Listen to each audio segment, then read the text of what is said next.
Hello, everyone.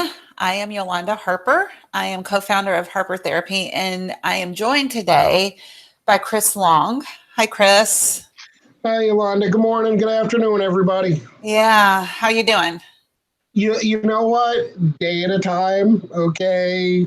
And when I start to struggle, hour at a time. And when I start to really struggle, minute at a time, okay? Right. You know what? You know that. And we were just discussing it before. It's a marathon. Tie that knot and just hang in there. Yeah, we were saying that we are more sprinters than we are marathoners. So we are in this for the long stretch. And I think we all are just kind of realizing that. So Chris and I are colleagues. We are licensed clinical social workers. We are licensed therapists. And we are also parents. And we also happen to be parents of students who are seniors in high school this year. Right, which is presenting a whole different dynamic right now. It really is. So Chris and I wanted to really focus on this topic today after over this weekend. Governor DeSantis made the right call to close school buildings for the rest of the school year. It's the safe thing. It's what's going to help with the COVID crisis. However, it was kind of a nail in the coffin for seniors as they realized this startling fact that they're not going back to school. They're not going to go see their friends, their teachers. They're not having grad bashes. They're not having prom, and likely won't have graduation ceremonies, at least in the traditional fashion. So that's a lot. Yeah, and I don't know about you, Yolanda, but if you think about it, just turn back the clock, okay? Those rites of passage, okay, they've changed a little bit, with technology and just different stuff nowadays. Right. But they're things that kids work hard for. They're things that kids look forward to. And let's be realistic. They're things that to some regard they've earned and deserve, okay? Yeah. And that's tough. Yeah. So we wanted to just have an open conversation as parents and as therapists, but really as parents first, acknowledging some of this struggle. And again, we're putting things in perspective, right? In the grand scheme of things, we're safe. All of that is good. And this is also really challenging for our students, for our kids, for us as parents, for the teachers out there. So what have you noticed in all of this, Chris? Well, you know what, and I'm going to address just a few things specifically. I've seen challenges with motivation. Yeah. Okay. Mopiness. Okay. Irritability. Slow to get things started. Okay. I've noticed some fatigue. Okay. Just unusual, to the age group and to the energy level. Okay. And, it looks in a lot of ways, it looks almost an awful lot like depression. Okay. But guess what? It's situational and we know where it's coming from.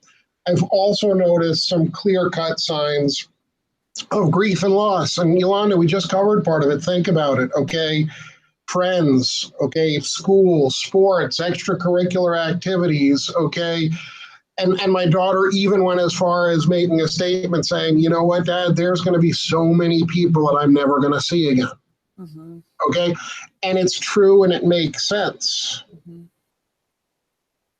And I think part of that too is that if we knew the last time that we were going to see this person, that was going to be the last time that we saw this person, we would have the interaction might have looked different. And so we're all in that grief and loss, that cycle, the shock, denial, anger, depression, like all of that is happening for our teens. Yeah. Sure. No closure, still a whole bunch of uncertainty. Yeah. Okay.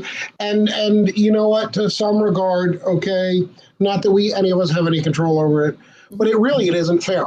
Okay. Mm-hmm. And you know what? That's okay. Okay. It's just very simple. Okay. Listening, hearing those words, acknowledging, okay, and not passing judgment. Because I'll tell you right now, the last thing, okay, my daughter wants to hear, okay, is that, oh, when I was a kid, okay, or you should just be lucky that we have a roof over our head. Right. You know what I'm saying? It's while we understand big picture, there are challenges, okay, but right now as parents, okay, I'm looking at it as my job to listen, allow them to process, okay, and to allow them to work through it.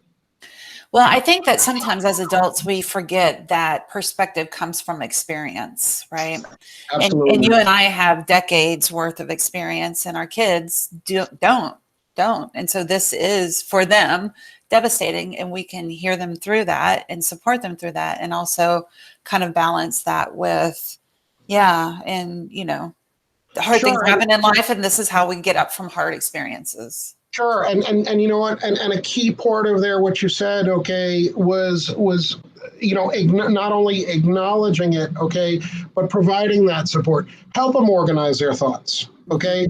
If they need to write them down or discuss them, go ahead, okay. Give them that form, okay. That's one, okay. But also helping them kind of plan for the future and create some action steps. Okay. Hey, what next? Okay. Let's keep working. Let's keep moving forward. Okay. Not in a way, okay, that discounts, okay, their loss. Okay. But in a way that helps them convert that energy to a continued direction and moving forward. And I think it's helpful too in the way that we are now honoring, because a lot of this is rituals, right? And in the way that we are kind of shifting the way that we have other ritual experiences, whether that be birthdays or anniversaries or whatever, then we can come together as family units and say, okay, what would this ritual look like? Since you can't have prom this way, or since you can't have graduation this way, what's a way that we can be creative and think outside of the box and still honor the ritual? Sure. And you know what? Even more interesting, like within that, Yolanda, it's a wonderful opportunity to help them build infrastructure. And what I mean by that is to feel good about their accomplishments, okay? And to, they're at that life stage anyway where they're shifting and realizing, hey, I do things because they're good for me. I do things because it makes myself feel good. I do things, it kind of almost working away from that external reinforcement, okay? Yeah. Helping them learn to internalize things, okay? And that's a big leap, okay? But it's also something that if we have to talk about making this a positive, okay, it's an opportunity to start helping them move in that direction. It is. It is. And I think sometimes as parents, we forget that resiliency is a learned skill. Like, understandably, we want to protect our kids from all the hard stuff in life. And the reality is that we can't. And this is just a shining example of that, right? And so helping them build that resiliency muscle is what can come from this. Absolutely. Absolutely. Okay. And to some regard, there's no better way that we can do that than by example. Okay. And simple things like faking it till you make it. Okay. Make that smile. Okay. It doesn't make you a hypocrite. Okay. Guess what? Okay. There will be better times. Things will move forward and it will get better. Okay. So right now in our household, we are kind of choosing to act as if, okay, which doesn't discount, okay, the grief and the loss and concern. Okay. At this point in time, we've all got to keep moving. Mm-hmm. Mm-hmm. Well, it is. It's being present with the grief and the loss and taking the next step forward, moving the next step through that, to what is on the other side. It's just like any other kind of grief. That's right. Yeah. That's right. Absolutely. Absolutely. So what would you say would be your key takeaway or something that you are really trying hard to put into practice as a parent of, and we're acknowledging there are certainly other students who are having a similar experience moving from elementary to middle school, moving from middle school to high school, like those students who would be graduating from college, like they're, it's across the board. It's not just seniors in high school. It just happens to be the example that we're using today. But as a parent, what would you say would be the one thing that you're carrying forward in this? Yeah, you know what? A whole lot of things come to mind. Okay, but the minute you said that, two things came to mind which are directly connected.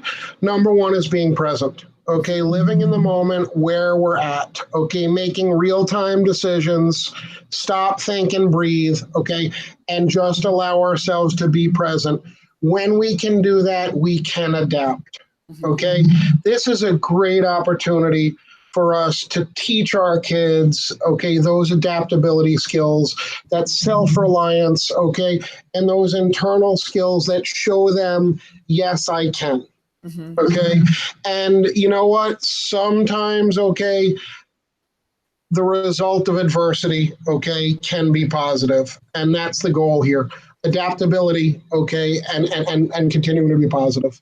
Yeah, I think it's a solid practice for me of the serenity prayer, Sure, right? sure, absolutely. Acknowledging that there are things that I can't control, And changing knowing the the things I difference. can, knowing the difference. And then I think for me as a parent, just extra hugs, That's extra right. hugs for That's me and for them.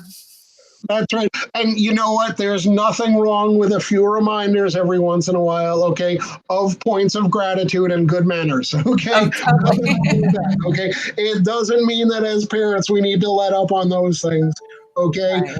But I do encourage you to listen to your kids, use their words, hear them out, okay, and help them adapt. That's great. Thank you so much, Chris. And to all of the parents out there trying to navigate through with all of your students and kids, hang in there, take good care of yourselves. Let's take good care of each other and give those kids a hug. Thanks, Chris. Take care. Stay well.